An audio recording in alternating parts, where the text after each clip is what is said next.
Là, on va parler d'un drame terrible qui a détruit toute une famille. Cet été, un jeune homme de 16 ans a été mortellement fauché par un chauffard. Noé allait chercher des pizzas avec des amis. Un homme de 43 ans, alcoolisé et drogué, rentre dans sa voiture sans permis et le tue. Après seulement 2 mois de prison, cet homme a été libéré contre une caution de 5 000 €. Une décision qui révolte évidemment la famille. Alors qu'ils viennent de déposer un texte de loi pour faire bouger les choses, la famille de Noé nous dit sa colère, sa volonté de changer les choses et témoigne ce soir dans TPMP. Regardez ce récap. Et c'est vrai que c'est fou, hein. Moi, je ne savais même pas que c'était possible. Mais voilà, et vous allez nous dire ce que vous en pensez. Et Gilles, je sais que vous avez enquêté là-dessus. C'est parti.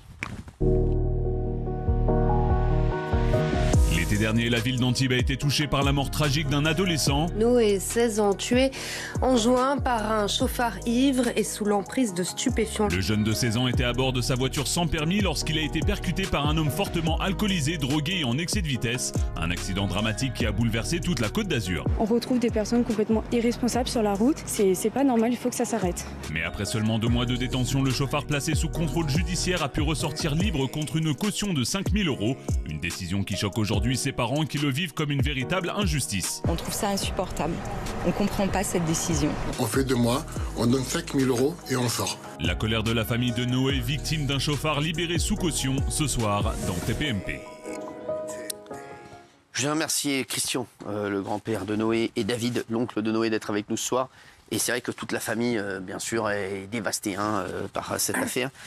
Et ce soir, si vous êtes venus, c'est aussi pour nous expliquer les choses, parce qu'on ne savait pas du tout que ça se passait comme ça. Moi, j'ai découvert ça en voyant votre affaire, et je pense qu'il y a énormément de Français qui vont le découvrir également ce soir. Vous étiez donc l'oncle et le grand-père de Noé, qui avait 16 ans. Et c'est dans la nuit du 24 au 25 juin dernier que se produit un drame. Noé, Oui, 23 juin. donc qu'est-ce qui s'est passé? C'est ce que je viens de dire, il était en... Allez-y. Hein. Alors, mon neveu, donc Noé, sort du domicile, quoi, avec ses amis, pour faire quelques courses. Ils sont deux voiturettes qui se suivent. À ce moment-là,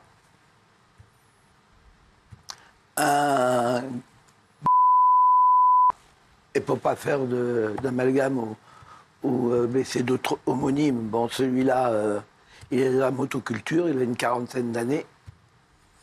Il prend son véhicule, un bolide. Taux d'alcoolémie plus qu'avancé, cocaïne et ecstasy. Donc tous ces faits que je dis, bien sûr, ils ont été déjà qu'une réalité, malheureusement. Ils ont été avérés, tous ces faits. Avérés. Oui. Les rapports sont Formels. formels, sont accablants pour le conducteur, le chauffeur. Donc, ils roulent à toute allure. Et les deux voiturettes se suivent.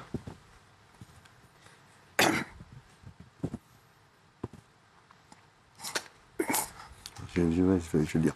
Alors, ils doublent la première voiturette sur la droite.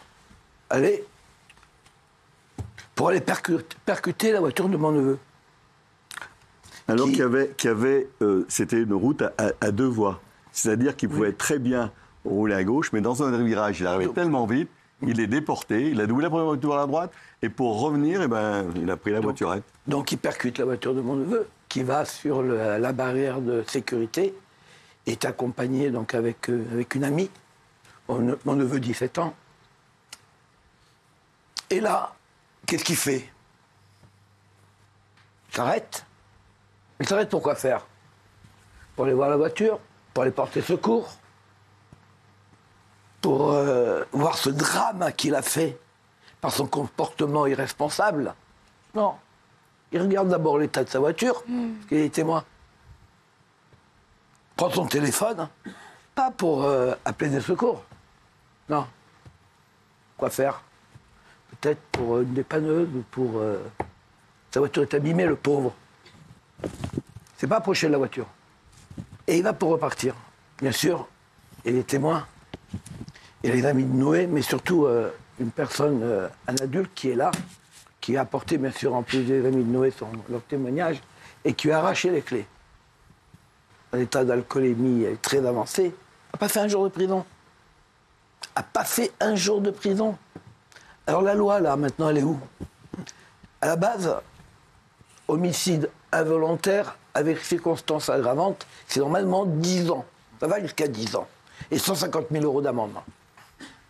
Bon, il a pu avoir une caution de 5 000 €, Gilles. Et... Parce qu'il a présenté une représentativité, c'est-à-dire qu'il a un travail, un toit, il a donné un domicile. Des enfants. Et voilà, des enfants. Et donc, la justice a estimé qu'il pouvait être remis en liberté. Et ce qui a énormément surpris, c'est d'abord 5 000 €, donc ça choque, 2 mois seulement de détention.